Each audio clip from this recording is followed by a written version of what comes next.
Thank you very much. And I would just like to thank Ambassador O'Neill and General Bourgon for your incredible work on this. And absolutely, you can see all of us as allies in that. I want to direct my question to Ambassador O'Neill. Of course, we all know that this is the 20th anniversary of Security Council Resolution 1325 coming up this weekend. And I recall 20 years ago at this time, I was actually in Sarajevo working with OSCE.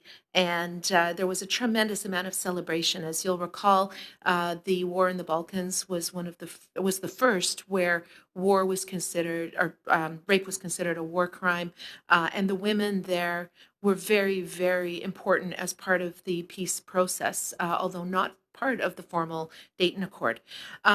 Could you talk a little bit about the progress since then? There was such celebration at that time, and I know that it's been spotty internationally, it's been sporadic, some progress made, but in other areas, not as much. I would note that you, at the level of ambassador, an actual ambassador for peace and security, I think are one of the only ones in the world.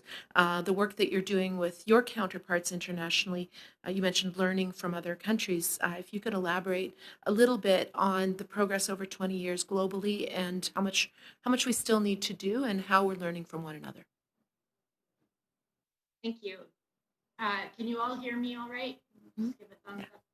Thank you. Okay, so very briefly, because we have limited time, I'll say the progress has been primarily in terms of normative framework, so policy making, stating what our policies are. We have 10 UN Security Council resolutions. We have language about women, peace, and security in various mission mandates issued by the Security Council. NATO, the OSCE, the African Union, many now have official policies. NATO now, this year, with Canada's support, has for the first time a sexual exploitation and abuse policy. NATO, for the first time, has a policy on sexual exploitation and abuse. So stating what the values that need to be respected are and what the standard is. In terms of gaps or where we have left to go, it's still largely aspirational. So we want you to implement 1325. Here's why it is better. Your security force will be improved. Your peace process will be strengthened. There's almost no consequence financially or even almost reputationally if you don't do it. So we still have gaps in accountability. We haven't had as much focus on prevention as I think the drafters and some of the early advocates would have wanted. So that's a big one. And then I'm sorry, I'm blanking on what the last part of your question was. Working internationally, how we're learning from one another and your counterparts internationally. Yes, thank you. So there are only a handful of special envoys or representatives on women, peace, and security, but now there are roughly 20 or so ambassadors for women and girls or for gender, peace, and security related themes. We've now created a working group. We meet at once a quarter and figure out what are the biggest issues, what are the biggest threats, how do we mitigate those threats, who's trying to undermine what progress, either at the UN, at NATO, or anything elsewhere, and most specifically, what's working within our governments and departments that we can learn from and replicate. Thank you. I'd like to add something, if I may, on this one.